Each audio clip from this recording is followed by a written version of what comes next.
நாங்க இந்துக்களுக்கு எதிராக இருந்தவர்கள் அல்ல.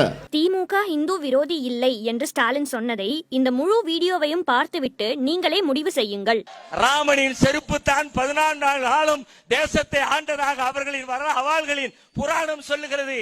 மாட்டின் சாணம் தான் சக்தி மிக்க ஆயுதம் என்று அவர்களின் நம்பிக்கை தற்பொழுது பேசுகிறது. செருப்பிலே சாணி முக்கி சாணியிலே செருப்பு முக்கி அடிக்கக்கூடிய அடி தினம் தினம் அவர்கள் மீது விழ வேண்டும். பெரியார் ராமனை செருப்பால் அடிச்சாங்க தேர்தல் நேரத்தில் தமிழ்நாட்டில். அது அங்கே ஒன்றுமே பொறுத்துக்கிட்டு இருக்கிறாங்க. அடித்ததுக்கு முன்னால 138 அடித்ததுக்கு பிற்பாடு 183. அதுதான் மிக முக்கியம். இதிலிருந்து என்ன தெரியுதுன்னா, ராமனை செருப்பால் அடித்து விட்டு தேர்தலுக்கு நின்றால் நிறைய ஓட்டு தமிழ்நாட்டில் கிடைக்கும் என்று தெரிகிறது. என்ன ஒரு வேடிக்கை என்றால், நம்ம ஆளு கோயிலுக்கு போவான், பூஜை பண்ணுவான், ஆனா ஓட்டு போடும்போது நமக்கு தான் போடுவான். ஐயப்பனே ஆம்பளைக்கும் பிறந்த கடவுள் தாங்கிறான். அதான் சனாதனம். மகாவிஷ்ணுவும் மகா சிவனும் காட்டிலே சேர்ந்து மகாவிஷ்ணு பெண் அவதாரம் எடுத்து 2 பேரும் புணர்ந்து உடனே பிறந்த குழந்தை ஐயப்பன் என்று ஒரு கதை இருக்கிறது. கடவுளுக்கு எதிராக நேரா கடவுள் பஞ்சனப்படக்கூடிய அளவிற்கு இங்க ஒரு உண்டியல் இருக்கா? ஆமா. அதுக்கு எதுக்கு ஸ்ட்ரென்த் வச்சுட்டு ஒரு காவலாளி நிற்கிறான்? 30-38 கோடி தேவர்களை அழைத்து இஷ்டாவதாரத்தை கூப்பிட்டு சில எக்ஸ்ட்ரா அவதாரங்களையும் கூப்பிட்டு அந்த திருமணத்தை நடத்தி வைப்பார். ஆனால் அதனுடைய உள் அர்த்தத்தை கொஞ்சம் நினைச்சு பார்த்தீங்கன்னா நம்முடைய உடம்பெல்லாம் நடுங்கும். அவ்வளவு கேவலமான வகையிலே அந்த மந்திரங்கள் இருக்கு. இப்படி கட்டியிருந்தா கும்பா கட்டியிருந்தா அது மசூதி, உயரமா கட்டியிருந்தா அது தேவாலயம், நிறைய அசிங்கமான பொம்மைகள் எல்லாம் இருந்தால் அது கோவில்.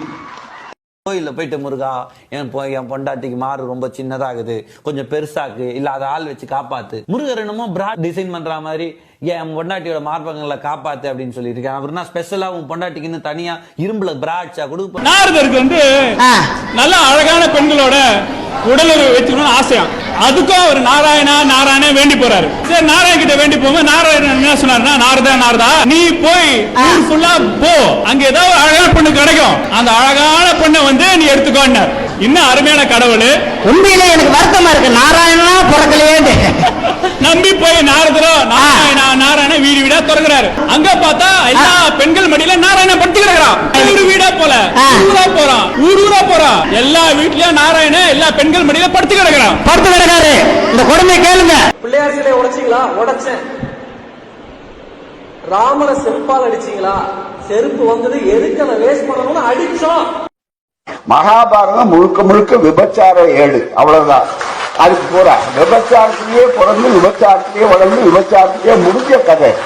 ராமன், குடிகார ராமன், விபச்சார சீதை. அணில்கள் எல்லாம் மணல்களை திரட்டி கொண்டு போய் உதவி செய்ததனுடைய விளைவாக ராமர் இந்த பாலத்தை கட்டினான். எனவே இந்த அணிலை நன்றி என்று சொல்லி தடவி கொடுத்ததில்தான் அணிலுக்கு 3 கோடி இருக்கிறது என்றெல்லாம் கூட அவர்கள் ஒரு பொய்யை திரும்ப திரும்ப சொல்வார்கள். ராமர் தடவியதால் அணிலுக்கு 3 கோடி இருக்கிறது என்று சொன்னால், சீதைக்கு எங்கேயுமே கோடு இல்லையே, ஒருவேளை அவர் சீதையை தடவவில்லையோ என்கின்ற ஒரு சந்தேகம் இருக்கிறது. இதுக்கு அப்புறமும் இது தொடருமா? ஒட்டுமொத்த இந்து மதத்தை ஒழிக்கிற வரைக்கும் எங்களுடைய போராட்டம். நாங்க இந்துக்களுக்கு எதிராக இருந்தவர்கள் அல்ல.